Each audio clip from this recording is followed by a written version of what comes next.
prepare seu coração para uma palavra que pode mudar o rumo de sua vida, pois tenho certeza que Deus irá falar contigo. Fique até o fim e não se esqueça de comentar sobre a mensagem. Deixa seu like e compartilhe.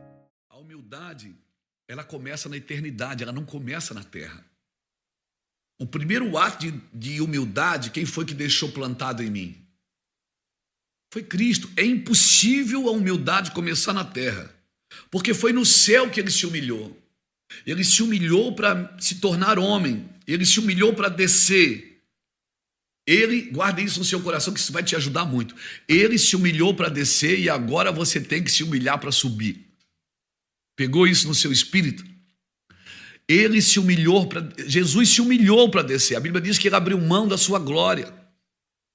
Ele se esvaziou de si mesmo. Filipenses capítulo 2, versículo 5, fala que ele se humilhou a si mesmo, tomou a forma de servo e foi obediente até a morte de cruz. Mas Deus lhe deu um nome que está acima de todo nome. Hoje muitas pessoas, elas vivem a recompensa da humildade e as pessoas chamam de soberba. Hoje muitas pessoas vivem a recompensa da humilhação e as pessoas chamam de soberba. Não, querido. Se você se humilhar, Deus vai te abençoar. Porque a única forma de você se tornar parecido com Cristo, que esse é o poder do Evangelho, é você se humilhando a si mesmo, se esvaziando a si mesmo. E se o Senhor falou que vai te encher, você precisa se esvaziar. É por isso que todo relacionamento com Deus e com os homens precisa estar firmado na humildade. Sem humildade, nada permanece. Eu estou sendo categórico com você aqui. Sem humildade, nada permanece. Por quê? Porque é impossível Deus celebrar a soberba. É impossível Deus celebrar o orgulho. Sem humildade não há fé, sem humildade não há amor. Nada é permanente. A humildade é o único solo aonde a graça se enraiza. A humildade no seu coração é o único solo aonde a graça de Deus se enraiza em você. A graça de Deus não funciona em corações orgulhosos, em corações soberbos, sabe? Não se enraiza. A falta de humildade é a única explicação que eu tenho para todo defeito e todo fracasso da humanidade. É a falta de humildade. Por isso que o amor constrange. Por isso que o amor torna as pessoas humildes. Por isso que, sabe, nenhuma vida sem dificuldade, sem angústia, sem passar pelo sofrimento, tem parceria, ou seja, tem aliança com a humildade. Porque depois de você superar o sofrimento, superar as dificuldades, você se torna mais quebrantado, mais doce, mais compreensível, mais generoso, mais resiliente. Entende? A vida sem essas coisas, irmãos, elas não têm nenhuma semelhança com a vida de Cristo. Por isso, todo desobediente é orgulhoso. Todo imoral é orgulhoso. Todo corrupto é orgulhoso. Todo santarrão é orgulhoso. Todo justiceiro é orgulhoso.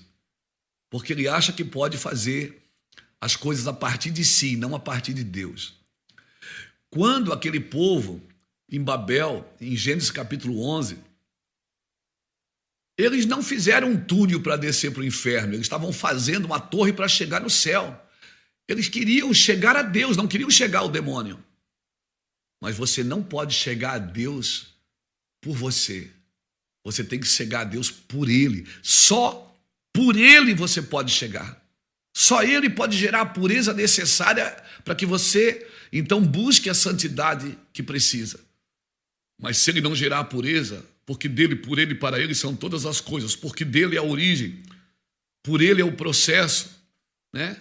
Para Ele é o destino. Só Ele pode começar algo que vai terminar nele. Só Ele, você não pode. Então eu vou repetir, todo imoral, todo corrupto, todo santarrão, todo justiceiro é orgulhoso. Amém? É orgulhoso. A pessoa, às vezes a gente trata de pastores, nós temos uma casa aqui em Itajaí chamada Healing House. Ela cuida de pastores que tiveram problemas no seu casamento, que tiveram problemas no seu ministério. Já passou muitos pastores na nossa casa. É uma casa de recuperação para pastores. A gente recupera, trata do pastor, devolve ele para a família e para o ministério. Às vezes o problema nem é o pastor, às vezes é a pastora, né, sua esposa, às vezes é seus filhos. E a gente tem essa casa aqui em Itajaí, a Healing House, a casa de cura, não é? E a gente tem aprendido uma coisa. Às vezes tem pastores que pecaram, que caíram em adultério, pastores que no caminho se perderam com dinheiro, se perderam com vaidades, com ambições pessoais, com justiça própria, não é? E, irmão, se tiver uma fagulha de justiça própria em você, já não tem mais espaço para gratidão, para o reconhecimento que foi Deus quem fez. E a gente aprendeu uma coisa com esses pastores que têm pecado, têm caído, né, no pecado. Que Provérbios 22:14 diz assim, ó, cova profunda é a boca da adúltera, cai nela o homem a quem Deus se ira. Então, veja bem, uma pessoa que caiu em pecado, caiu do seu casamento, pecou, né, teve relações ilícitas com outra pessoa fora do seu casamento, fora da aliança. Na realidade, o pecado ali, o adultério, não é a queda é o orgulho. Ou seja, Deus já estava irado com essa pessoa e por isso ela mesma foi cavando a sua cova. Cova profunda é a boca da adúltera. Quem é que cai nela? Cai nela aquele a quem Deus se ira. Então o adultério em si não é o pecado é o orgulho que gerou aquele adultério, né? Os vícios em si não é o pecado é o orgulho que aquela pessoa tem de viver isolada para os seus vícios. Então a humildade, ela tem que ser a marca principal da sua retidão e da sua sabedoria, querido. É impossível que algum pecado na sua vida não comece pelo orgulho. E é impossível que toda bondade na sua vida não comece pela humildade. Tem um texto que eu gosto muito de explicar, é 1 Coríntios capítulo 8, versículo de 1 a 3, que diz assim, ó, quanto à pergunta sobre a comida sacrificada a ídolos, sabemos que todos temos conhecimento a esse respeito. Contudo, o conhecimento traz orgulho, enquanto o amor te fortalece. Se alguém pensa que sabe tudo sobre algo, ainda não aprendeu como deveria, mas quem ama a Deus é conhecido por ele. Sabe, tem o orgulho do saber, você achar que você sabe tudo, que você conhece a Bíblia inteira, que você já passou todas as experiências da vida. Então, não se coloque nesse lugar. Por quê? Porque Deus vai preparar, vai sim. Não é o diabo que prepara, não, é Deus. Por quê? Quem abate o soberbo não é o diabo, gente. Quem abate o soberbo é Deus, não é o diabo. Deus é que abate o soberbo, mas dá graça ao humilde. Então, tem o orgulho do saber, tem o orgulho da religiosidade, tem o orgulho de ter, tem o orgulho de achar que você está seguro, que você é impermeável, que você é invulnerável, que você não tem problema, não tem defeito. Querido, a humildade nunca foi tão necessária na igreja como nesses dias. Por quê, pastor? Porque o conhecimento tem se tornado o Deus dessa igreja. Eu sei que sem conhecimento meu povo perece. Mas você não pode ter justiça própria por causa do conhecimento. Não é porque você sabe alguma coisa que alguém não sabe, você conhece as escrituras mais do que alguém, você deve ter orgulho disso, porque esse orgulho vai te levar à queda. O único lugar que você está protegido é na obediência a Jesus. O único lugar que você está protegido, mas protegido mesmo, é na humildade e na humilhação. Hoje nós estamos num momento que onde ter razão se tornou a fonte da alegria. A pessoa só tem alegria se ela tiver razão. Aí é terrível, porque essa pessoa ela vai construindo uma casca de orgulho ao seu redor que ninguém consegue mais tocar e acessar o seu coração. Aonde ter razão se tornou a nossa fonte de alegria. E às vezes pessoas, para se manterem felizes, elas precisam deixar os outros ter razão. Verdade, às vezes para você se manter feliz, se manter em paz, é melhor você deixar o outro ter razão. Se você está sempre brigando pela razão, isso também é sinônimo de orgulho. É, pastor? É. Estude as escrituras. Eu não me importo com o que você acha, eu me importo com o que a Bíblia diz. E se a Bíblia diz que é assim, se o Senhor tem falado com a sua igreja que é assim. Veja bem, Quando Adão e Eva comeram da árvore do conhecimento do bem e do mal, depois que eles comeram, Deus entrou no jardim ou não entrou? Deus foi com eles ou não foi? Foi. Foi até onde eles estavam. E Deus faz uma pergunta, ele diz assim, aonde estás, Adão?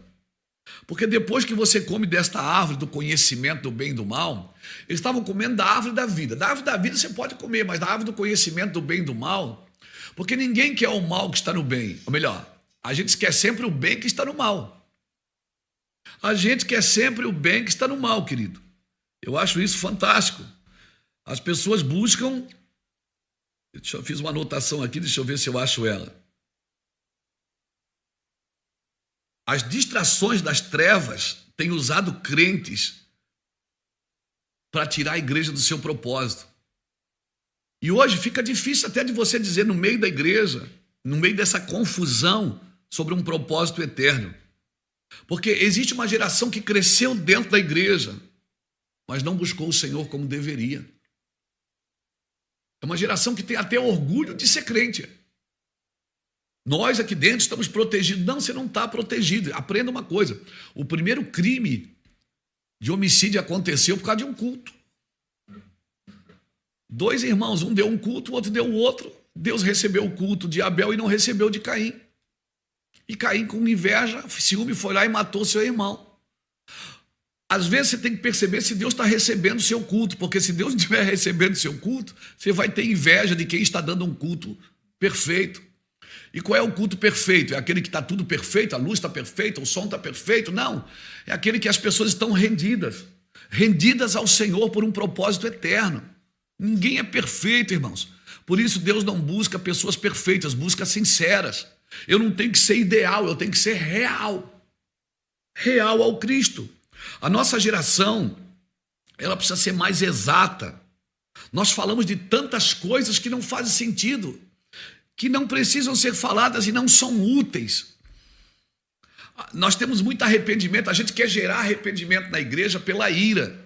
Você não gera arrependimento pela ira, a não ser pelo amor. Nós precisamos de um arrependimento baseado na justiça de Deus, na sua misericórdia, na sua vontade, não baseado na minha ira, do que eu acho, do que eu penso. Ah, mas João Batista pregou o arrependimento. Veja bem, João Batista pregou o arrependimento baseado na ira de Deus. Por quê? Porque foi antes da cruz. Depois da cruz, você não tem que se arrepender mais baseado na ira de Deus. Você tem que se arrepender baseado no amor de Deus e não na ira. O avivamento precisa estar afirmado em pelo menos 3 coisas: confissão de pecado, a obra completa da cruz e a supremacia de Cristo. Confissão de pecado, a obra completa da cruz e supremacia de Cristo. Mas nós paramos só na confissão de pecado. Mas a gente quer que as pessoas confessem o pecado por causa da ira. Não. As pessoas têm que ser amadas para elas se jogarem no chão e dizer: eu pequei, eu fiz errado. Por isso que Jesus, ele não confrontou os pecadores, ele confrontou a religião que não permitia que os pecadores chegassem, uma religião orgulhosa que não tinha entrada para pecadores, uma religião orgulhosa que matava todos aqueles que estavam fora da regra. E Jesus abraça o leproso, vai na casa de Zaqueu, perdoa uma prostituta.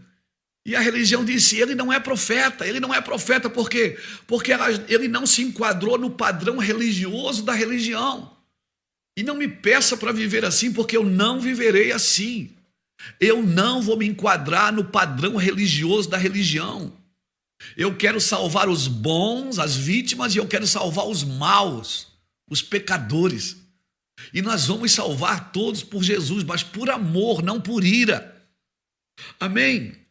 Santidade firmada na pureza. Eu e você não podemos perder a medida de Cristo. Então o que é que eu tenho que fazer, pastor? Eu vou te dar uma receita que eu faço comigo, né? Tenho aprendido. O que estamos fazendo é segundo a vontade de Cristo? Porque eu posso estar fazendo a minha vontade e achando que eu estou fazendo a vontade de Cristo. A vontade de Cristo para mim é amar. Amar quem merece e amar quem precisa. Amar quem merece o meu amor e amar quem precisa do meu amor. Por isso, 1 Coríntios capítulo 9, versículo 19, Paulo diz: embora eu sendo livre de todos, eu me faço servo de todos. Ou seja, para mim amar você, eu preciso ser livre de você. E é possível amar sem concordar com o erro. Você pode amar uma pessoa e não precisa concordar com o erro dela. Mas hoje, quando você ama alguém, as pessoas traduzem que você concorda com o que ela está vivendo. Não. Eu tenho muitos amigos ímpios, que são pecadores, que quando sentam comigo choram, mas não mudam de vida. Mas nem por isso eu os deixei de amar meus irmãos. Porque é possível, eu vou repetir, você amar sem concordar. Hoje parece que quando você ama, você está concordando com o erro. Não, é possível você viver o evangelho de Cristo, amando os pecadores e não concordando e abominando qualquer tipo de pecado. Então eu e você não temos que nos arrepender para viver bem. Nós precisamos nos arrepender porque estamos sem o amor de Cristo. Sabe quem é que precisa se arrepender hoje? É a igreja. Não porque ela está fazendo coisa errada, porque ela não tem o amor de Cristo. A igreja precisa do amor de Cristo. Eu me arrependo para agradar a Deus e não para que tudo me vai bem. Estamos no meio de uma geração que aprendeu muitas coisas que não servem para nada. Uma geração que aprendeu muitas coisas que não servem para nada. E o seu aprendizado tem mais a ver com o que ele pensa, com o que eu acho, do que com a verdade de Cristo. Que evangelho que você está aprendendo?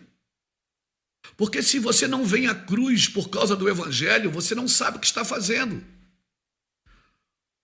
O bom, irmãos, ele vive do lado justo da cruz. E o mal vive do lado errado.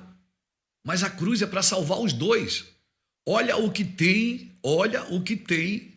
Jesus fez na cruz. No lado de dois ladrões. Um xingou ele, desacreditou do que ele estava fazendo. Jesus não teve nenhuma atitude de orgulho. Jesus ficou quieto. O outro pediu misericórdia. Jesus estendeu a mão e disse: ainda hoje estarás comigo no paraíso. Na realidade ele já estava com a mão estendida, com os braços estendidos. Mas ele disse: ainda hoje estarás comigo no paraíso. Porque Jesus, ele não dá atenção para quem quer descer da cruz. Ele dá atenção para quem quer entrar no reino. Ambos estavam em pecado, mas ambos estavam na cruz. Quem quis foi salvo. Eles não ouviram pregações de Jesus, talvez, mas eles estavam ali na cruz. A cruz é terrível, mas ela só é terrível até que você chegue do outro lado, porque depois do outro lado é ressurreição. Então, quando a gente chega aqui e diz para você: olha, você tem que tomar sua cruz, é assustador, porque as pessoas acham: eu tenho que tomar minha cruz? Espera aí, Jesus já levou a minha cruz. Não, você tem que tomar sua cruz porque você precisa morrer nela. Mas saiba que quando chegar do outro lado, vem ressurreição. A cruz não é o fim, é o começo, irmãos. Nós escutamos muitas coisas certas que não são exatas, porque o único exato é Cristo. Amém? Você vai lá em Atos, por exemplo, capítulo 18, versículo 18 a 28, você vai ver Apolo pregando coisas certas, mas ele teve que sentar com Áquila e com Priscila para aprender as coisas exatas. As coisas exatas, porque o exato é Cristo. Para chegar à estatura de um filho, de um varão perfeito, eu preciso chegar em Cristo. Amém, querido? Então preste atenção no que eu estou te dizendo. Preste atenção nessa palavra. O orgulho é a raiz de todos os males. Não tenha orgulho da sua religiosidade, não tenha orgulho do que você sabe, não tenha orgulho de achar que você é evangélico, é melhor do que alguém. Não, querido. Se você come da árvore da vida, você está protegido do bem e do mal, e você vai querer ajudar e servir os dois lados. Você conseguirá amar os dois, servir os dois e querer salvar os dois, porque Jesus morreu pelos dois, pelo bom e pelo mal. Então deixa eu te falar, evangelho não é a recompensa dos justos. O evangelho é a esperança dos perdidos. Você quer dar o evangelho para recompensar quem pratica a justiça? Não, o evangelho é a esperança dos perdidos. A proposta do orgulho é a independência. A proposta do orgulho é andar sozinho, é independência, ou seja, eu não preciso mais estar sujeito ao relacionamento para saber.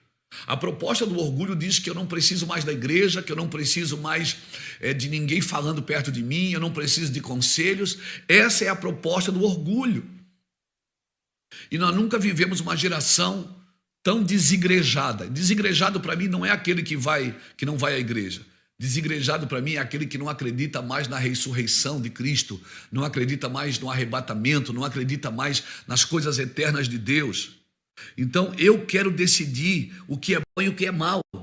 E por isso, quando Deus chegou, eles não conseguiram mais se relacionar com Deus. Quando Deus chega no jardim, Adão estava escondido. Por quê? Porque agora ele tinha conhecimento do bem e do mal. E ele sabia que ele tinha feito algo mal. Por isso que quando Deus chega, Deus diz: Adão, cadê você? Adão, ele não perguntou porque não sabia onde Adão estava. Ele perguntou porque Adão é que não sabia onde Adão estava. E Adão disse: eu ouvi a tua voz e tive medo, porque estou nu. Aí Deus pergunta: quem falou para você que você está nu? Ou seja, quem você está ouvindo agora? Você está ouvindo a sua alma? Porque antes eu vim aqui, Adão, eu vejo você todo dia nu, Adão. E você também se via nu. Mas sabe qual é o problema do orgulho? É que antes Adão olhava para ele através de Deus.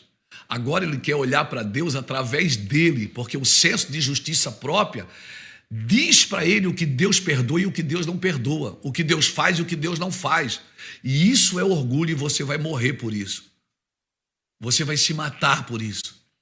Isso é justiça própria. E a minha justiça própria é como trapo de imundícia. Você não tem que matar aquilo que Deus rejeitou. Deus rejeitou Saul, mas Davi não tocou nele. Davi não tocou, e Davi ainda chorou quando ele perdeu a sua vida. Que evangelho que nós estamos vivendo, irmãos. Que amor que nós estamos vivendo. Que amor. Onde as pessoas se tornaram tão inteligentes, mas ficaram burras na fé. Onde as pessoas se tornaram tão, como dizia minha avó, sabida. Minha avó dizia: sabido, esse menino é inteligente, é ladino. As pessoas se tornaram tão inteligentes, têm respostas para tudo, têm saídas para tudo, mas se tornaram tão burras na fé, onde não tem mais um amor derramado em seus corações pelo evangelho de Cristo. Querem justiça, justiça. Justiça baseada na sua justiça. Essa não é a justiça de Deus e nunca será. Nunca será. A justiça de Deus, ela quer salvar os dois lados. Ela quer salvar o bom e quer salvar o mal. Sabe qual foi o problema de Judas? É que Judas, quando se arrepende, ele corre para a religião.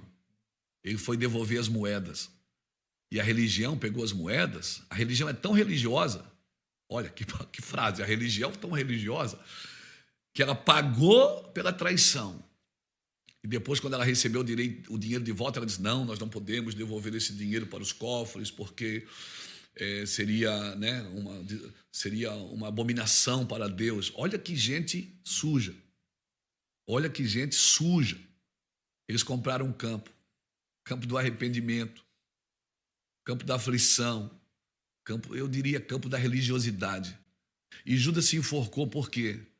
Porque ele não correu para a cruz. Se Judas tivesse corrido para a cruz, ele ia ouvir Jesus dizer: Pai, perdoa-os, porque eles não sabem o que fazem. O que eu quero dizer com isso? Eu quero dizer para você que a religião não pode te ajudar quando você se arrepende. E quero dizer para você que não tem pecado que Deus não perdoe. Deus pode perdoar você a qualquer momento. Basta você se arrepender. O que é se arrepender? É uma mudança de paradigma. Eu não vou fazer mais isso. Jesus vai me trazer pureza. E a pureza no coração, ela vai gerar em você uma conduta que você vai querer buscar santidade para servir a Jesus com santidade. Então, mas hoje não. Hoje eu quero decidir. Eu sou detentor do bem e do mal. Eu digo o que é bom e eu digo o que é mal. E as pessoas ficam criando critérios para salvar os outros que nem mesmo elas foram salvas por eles. Como que eu vou criar critério para salvar um pecador, se nem eu, que vivia no pecado há 30 anos atrás, fui salvo por esses princípios que eu quero estabelecer para a igreja? Por isso, quando Deus chegou no jardim, eles se esconderam. A mansidão é a humildade de coração. Por isso que, quando você anda em humildade, você vai se tornar um homem manso de coração. E isso deve ser os aspectos distintos do discípulo de Jesus. Assim como foi com o mestre, e ele te chama: aprendei de mim, porque sou manso e humilde de coração. A humanidade não virá por si mesmo, ou melhor, a humildade não virá por si mesmo. Por isso você precisa de Jesus, você precisa da cruz. A humildade não virá por si mesmo, e por isso, sabe, eu preciso ser liberto disso. Eu preciso ser liberto desse orgulho do saber, do orgulho da religiosidade, do orgulho de ser um pastor, do orgulho de ter um ministério lindo, do orgulho de ter uma vida perfeita. Não, querido, cuidado. As pessoas caem por excessos, não por necessidades. Pessoas se perdem por fartura, não por falta. A humildade virá por uma busca e por uma espera determinada. A humildade virá por uma busca e por uma espera determinada. Por isso que eu quero, assim, ousar a dizer a você que coisas que você precisa passar, elas vão te tornar naquilo que você precisa ser. Então, eu tenho na minha vida que tudo que eu passei no passado, eu tive que passar para me tornar em quem eu sou hoje. Isso me deixou mais humilde, mais quebrantado, mais amoroso, em compreensão aos meus irmãos. E quando é que eu detecto o orgulho em mim, pastor? Tiago 4, se você tem uma Bíblia aí, Tiago 4, de 1 a 12, vamos lá. Tiago, está na Bíblia, Tiago 4, de 1 a 12, diz assim: de onde procedem as guerras e contendas que há entre vós? De onde senão dos prazeres que militam na vossa carne? Cobiçais e nada tendes, matais e invejais e nada podeis obter. Viveis a lutar e a fazer guerras, nada tendes porque não pedis, pedis e não recebeis porque pedis mal para esbanjardes em vossos prazeres. Infiéis, não compreendeis que a amizade do mundo é inimiga de Deus? Aquele, pois, que quiser ser amigo do mundo constitui-se inimigo de Deus. Ou supondes que em vão afirma as Escrituras, é com ciúme que por nós anseia o Espírito que ele fez habitar em nós? Antes, ele dá maior graça, pelo que diz: Deus resiste aos soberbos, mas dá graça aos humildes. Sujeitai-vos, portanto, a Deus, mas resisti ao diabo e ele fugirá de vós. Perceba, você não consegue resistir ao diabo sem se sujeitar primeiro a Deus. Sem se sujeitar a Deus, ninguém consegue resistir ao diabo. E o orgulho é a arma letal do diabo. Por quê? Porque o orgulho nasceu nele. O orgulho nasceu antes de Satanás, por causa do orgulho que o diabo virou diabo. Por isso que todo homem que anda fora do seu lugar, ele vai viver a síndrome de Satanás. Como assim, pastor? O que é um demônio? Um demônio é um anjo fora do seu lugar. Um demônio é um anjo que saiu do seu lugar, saiu da submissão, saiu do lugar de Cristo. Se Cristo diz que é para você fazer, amar, seja quem for, ajudar, seja quem for, estender a mão, seja quem for, você tem que fazer. E se você não faz, certamente você é orgulhoso. Por quê que você é orgulhoso? Porque você quer fazer do seu jeito. E aí, fazendo do seu jeito, você vai assassinar muitas vocações. Deixa eu te falar uma coisa. Guarde isso.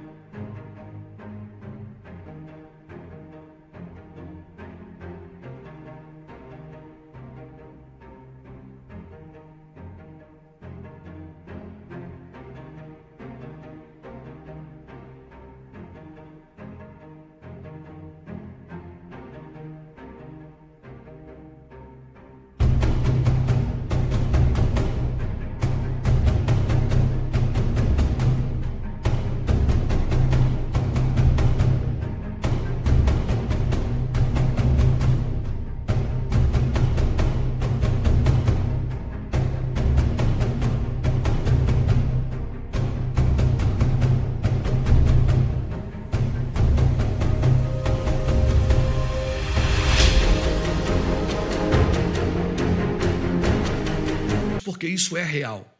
Todo assassino de vocação pagará caro na sua descendência. Todo assassino de vocação, todo assassino de sonhos. Por isso, não mate os sonhos de ninguém. Não seja você o porrete que vai bater nos outros. Estenda a mão, não estenda o dedo. Ajude. À medida que você medir os outros, você vai ser medido também. Não seja justiceiro, seja um homem amoroso, carinhoso. Vão te ver com pecadores, vão te ver com pessoas que não merecem o seu amor. Mas Jesus também tinha essa fama, amigo de pecadores. Eu não quero ser chamado de apóstolo Luiz Hermínio, a pastor Luiz Hermínio. Você pode me chamar de amigo de pecadores, sem problema nenhum, porque eu sou mesmo.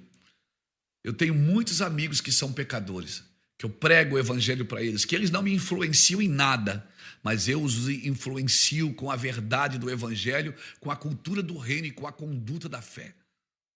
Amém? A paz do Senhor, meus irmãos. Gostou da mensagem? Deixa seu like e compartilhe. Veja outras pregações que preparei para você. É só clicar no link e Deus o abençoe.